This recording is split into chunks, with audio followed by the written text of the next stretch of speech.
Hey guys, Chris from the Ultimate Recycler. Welcome back to the channel. About 6 weeks ago we did an old house and shed clean out and I made a bit of a series on it.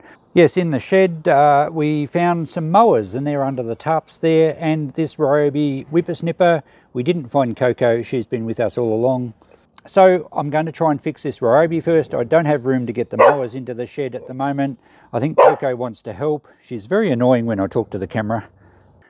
Annoying, but cute nonetheless. How can you not love her? So we're going to try and get this whippersnipper going. I'll challenge myself to at least get it to run, even if it doesn't run very well. I have no idea what condition it's in. It's probably been sitting around for a long time. So I'll take you through a few steps and see if we can work out quickly what condition it's in and then what we have to do to actually get it to start. Alright, well the first thing I notice, I've just put it on the bench. I've turned it around to this side to have a look at because I thought the primer bulb was a bit hard, and it is indeed. In fact, it's split. I just pressed it and it's split. So, yeah, it's totally perished. Look at that, it's just fallen apart. So it's obviously been a long time since this was used. And what's supposed to be here is a fuel line. It's totally broken off. There's nothing left. It goes from there to the primer bulb. Another one goes into the carburetor, and the hoses, there's a little residual bit of hose there, and then there's the bypass that goes back into the tank. I'm not sure which is which now, but clearly the fuel lines have perished and fallen off a long time ago. So I don't know, this probably hasn't been run for years and years and years, and of course it's not going to run unless we replace some fuel hoses. I don't want to go to any expense on this because it's not worth very much, but we'll see if we can at least get it to run somehow. Maybe I can find a primer bulb on something else. I've probably got some fuel hose floating around here somewhere. So anyway, what we're going to do first is just establish what condition the engine is in. And to do that, the easiest way to establish the condition of a two-stroke is to remove the muffler, because then you look straight into the cylinder at the side of the piston. And generally when a two-stroke suffers damage from either bad fuel or overheating or something like that, it's always the exhaust side of the piston that seems to suffer the bad scoring. So let's take the muffler off and see what it looks like inside. Okay, we could have used a socket on there, but they do have a slot for a screwdriver. I'm hoping it's not too tight. It is a bit. This one actually is a Torx bit plus a slot for a screwdriver. And it's not going to fit that either, so I better get my socket. It's going to be easier. We'll just try another screwdriver, see if it fits it better. Alright, that one's going to undo. How about these now? Now these ones will go into the cylinder, and quite often due to the heat coming out through the exhaust, they will actually seize into the cast aluminium. So rather than just trying to undo them with extra force, which usually means they turn off, I'm going to thump them with a hammer first just to free up the threads. Okay, without hitting the wrong place. There's a bit of a jar. How did that work for us? My hand's probably blocking the view. Still a bit tight for the screwdriver. Oh no, that one started. Let's give the top one another tap.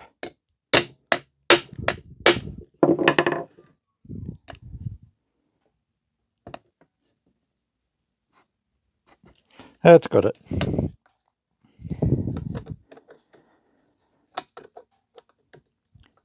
Much easier to give them a bit of jarring than to try and drill out a broken screw into the cylinder.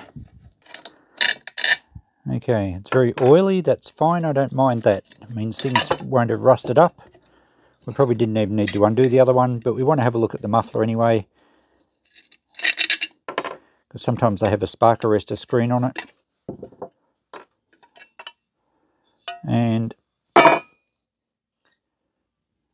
And sometimes wasps will build nests in a little hole there, but look, that muffler looks okay. Now the moment of truth. Let's see if we can get some vision into the cylinder. How's that? Oh yeah, I think we can see it through the camera now. And it doesn't look too bad. It's not badly scored. The cylinder on the other side looks okay. And there's a bracket in between. It's a sort of a split exhaust port. But it doesn't look badly scored. That's the skirt of the piston. and I can't pull it over anymore. It's got a bit much compression. So look, that's a good sign. I think we can get this running. Okay, there's going to be a few jobs to fix. The rope doesn't recoil properly. Occasionally it zips back in, but sometimes it stays out. The throttle control doesn't flick back properly. See, it's supposed to go right back down to there. So there's a couple of little issues to fix. Next thing I'm going to do is disconnect the throttle cable from the back of the carby so that we can then remove the shaft, just to make it easier to work on, because I keep knocking things over with the shaft sticking off the end of my bench. So we shall open up the air filter at the back here to access the carby. And again, the screws are like a Torx bit, but they also have a flat for a flat screwdriver. So this will have the air filter behind it as well. And there's the choke lever. So there's a little air filter. It's not much, it's just a little bit of foam. That's actually in probably serviceable condition. Just needs a little bit of a wash in two-stroke fuel. So that part's okay. That's our choke lever, which basically just blocks off the opening of the venturi into the carby. The carby looks okay, but all these fuel lines are just a little brittle. It's like a little piece of spaghetti, of pasta, a noodle. Okay, now we've got to undo a screw here to release the throttle cable wire. Need a Phillips head for that. And I think the throttle cable should just about pull out. And there's bits of old fuel hose falling out everywhere. Alright, next is to undo the clamp here, and we can separate the shaft from the clutch. Having undone this clamp now, it's loose. We can slide the handle out of the housing with a bit of effort.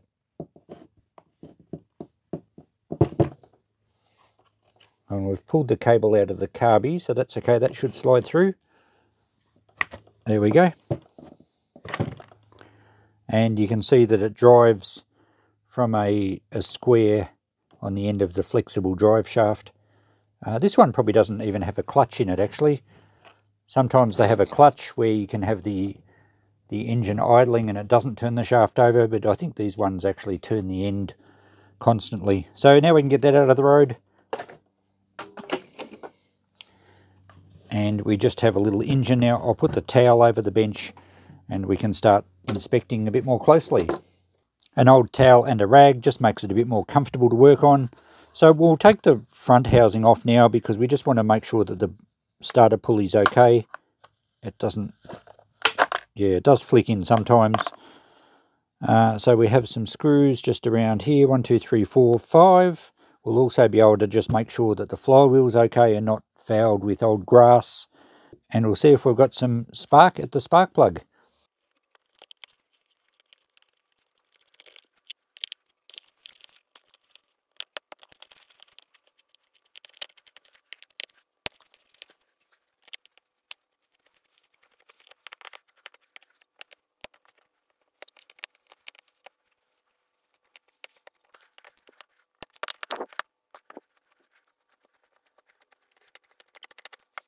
Okay, we'll take that clamp off there. And I think we're just about free here. There we go. And we have the stop wire here. We can just pull that off the ignition coil. That's got it. And that just works with this little bracket here. It just shorts out. That's just earth to where the coil bolts onto the cylinder head. So that rod there, it actually just presses on that screw, which then shorts out the coil. So that's how the stop works. And as far as the recoil start goes, it looks okay there. Yeah, it seems to be working all right. We might just give it a bit of a lube on the bush here because it actually slides over the, yeah, that's very sticky. It's got a bit of old oil or grease on it, so that's why it wasn't retracting properly. The actual rope and the pulley look fine, so we don't need to worry about that. Just give that a clean up later. So this certainly needs a clean, and yeah, it looks pretty clean in here. There's not too much grass or anything around the flywheel. You can see it doesn't have a clutch, it's just a fixed drive to that square shaft. Now, I always just like to check to make sure there's no sideways movement, no bearing wear, although when I say bearings, these cheap ones really just run the crankshaft through bushes. I can feel a little bit of free play probably in the big end, because as I'm turning that, the piston should be going up and down in the cylinder, but I can actually feel a little bit of a click, click, click, click, click, where it's probably not moving the piston. Could be just the rings. Yeah, it could be any number of little bits of wear, but it won't really matter. It's not going to stop it running. It feels like it's got reasonable compression. It's going to be oily in the cylinder and probably very old oil. So, yeah, it seems okay. There's not too much rust on the flywheel magnets. They've got to pass very close, as close as you can get it without touching, to the ignition coil to generate a good spark. We'll check and see if we've got spark now. I will take this bracket off. Get that out of the road. Alright, we'll pull the spark plug out. I think these are 5/8 size, or about 15 mil, something like that.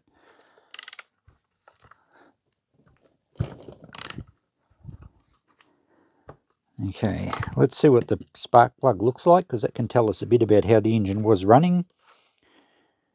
Yeah, it actually looks pretty good. It's a little oily in there, but there's no big black deposits of carbon, so it wasn't running too rich.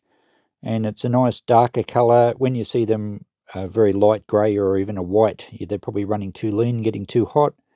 That one looks good, and it's good to see a lot of oily, fuely stuff in here. It means the cylinder will be nice and clean. There won't be any rust on the piston rings or anything like that. Alright, we can actually feel the compression with our finger blocking the spark plug hole. You can hear it sucking in when it opens up the port. Yeah, it actually feels like a pretty reasonable engine. Right, now to check if we've got any spark. Many people won't like to touch it. And maybe I've got used to it over the years. Put a screwdriver in the spark plug boot. I'm not going to spin it fast, and I won't let anyone else spin it while I'm doing this. But if I spin the magnets past the coil whilst touching the screwdriver, I can't feel anything. Alright, I can't feel anything, which makes me think that there might be an issue with the coil, perhaps not earthing properly because it's a little rusty. I know with these coils they have a built-in electronic ignition, and sometimes they need a certain amount of revs before they'll actually spark, so that could be the case here.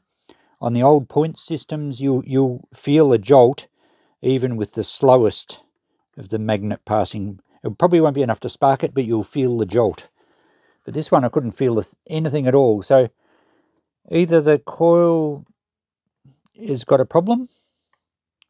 It seems to be close enough to the flywheel. It should spark, but it might just purely be the revs required to spin the flywheel to actually generate a spark. And now that we've got the recoil starter off it, we can't spin it much faster. I guess we could put a drill on there. Maybe that's what we'll try, is put a drill on there. I'm not going to hold it though at that sort of speed. We'll put the spark plug back in and see if we get a spark. So the electrical system's pretty simple on these things. It's all enclosed in the coil. You need a moving magnetic field, which we should have. I've never really known magnets to lose their magnetism. So pretty strong magnet still there. So a moving magnetic field very close to the posts or the legs of the coil, which is fine. It looks pretty close there. It's not touching. And everything is controlled in the coil here. As long as we don't have any earthing of this part, which is the stop switch, it should generate a spark here. And we just obviously has to earth it. So there could be a problem with the earthing. It could be a faulty coil.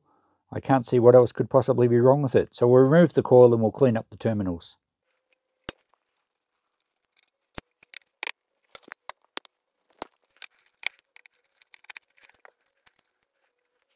Okay, now with the bolts removed, it's now sticking to the magnet. And there's a little bit of rust on here. I wouldn't have thought that would be enough to stop it sparking, so maybe we do have a faulty coil. Yeah, anyway, I'll clean that up. I'll clean up the posts here. We'll clean the magnets.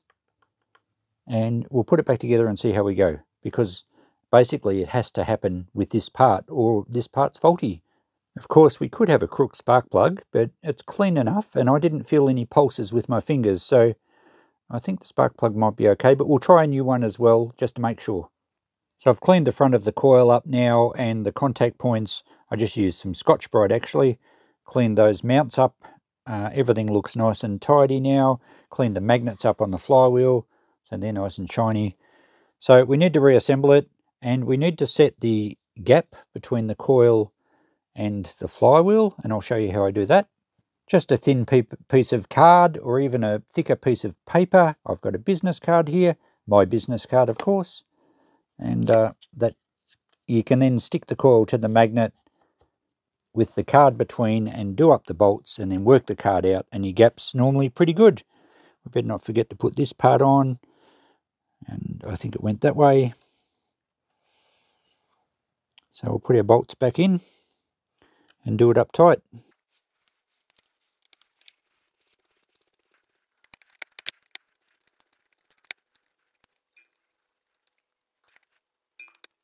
There we go.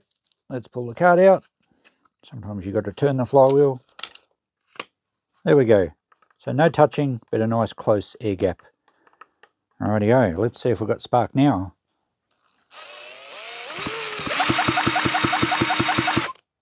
Still nothing there. We better try another plug. And with the new plug,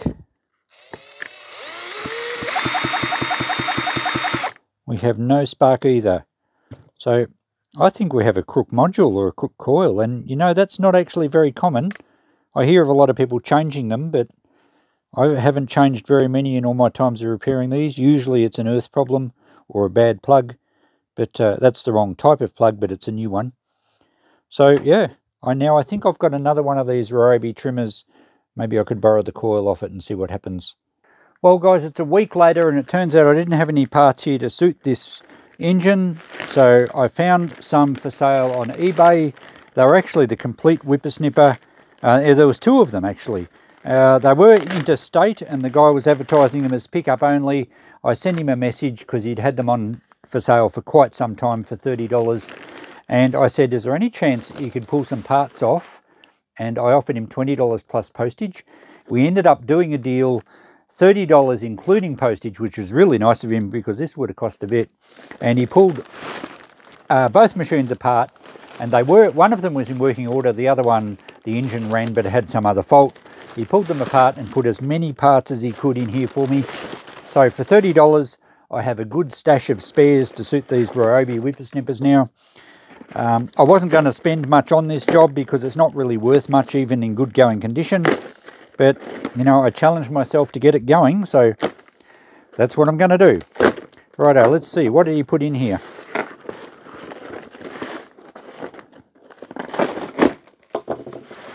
Well, I've pretty well got the complete engine. Lots of accessories. He said he'd get as much in the bag as he could.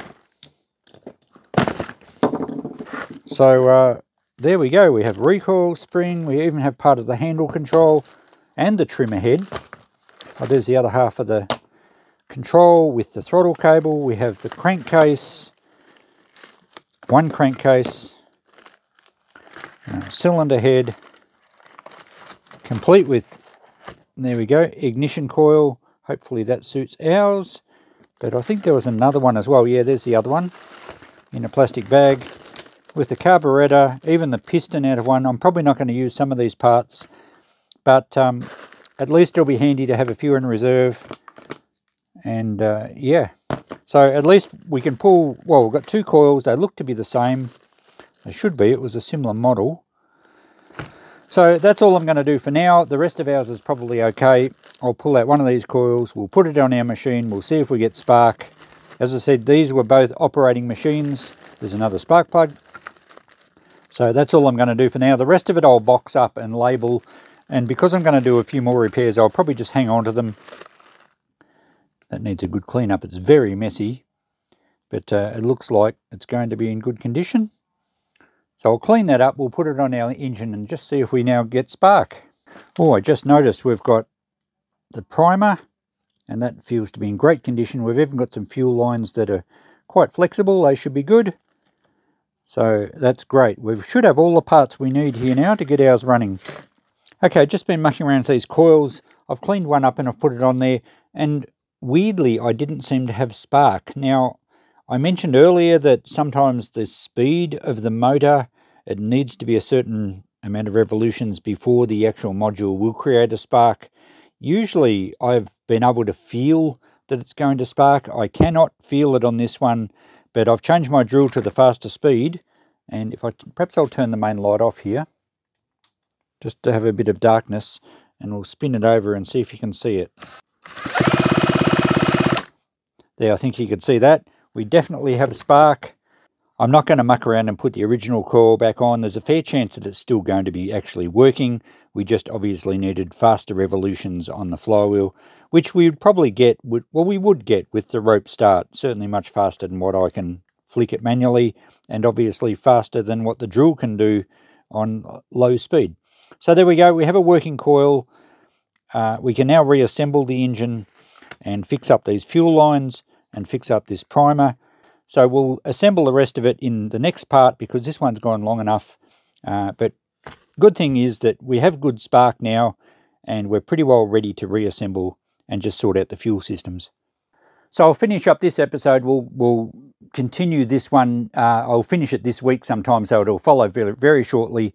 And hopefully, well, I'm pretty confident we'll have this thing running. I planned not to be defeated by a small engine, even if it costs me a lot more than what it's worth, just purely because I like to make sure I succeed with them.